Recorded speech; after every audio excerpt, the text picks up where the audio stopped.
బతుకులు సున్నమే.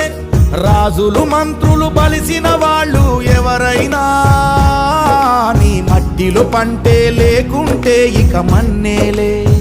ఓ పంచభక్ష పరమాన్నం తిని నిన్ను పట్టించుకునే వాడు లేడు. రైతు రైతు రైతో పాడుగాను నీ రాతో.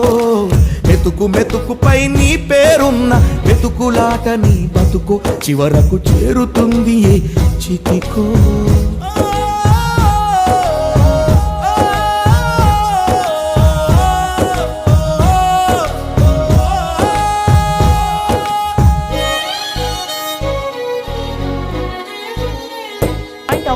విత్తనాలు కల్తీ చేసి నీ రక్తాన్ని పంచుకుంటారు. దిగుబడి రాక రేటే లేదని రోడ్డు మీద నెడతారు. కల్తీ పురుగు మందులనే నీకు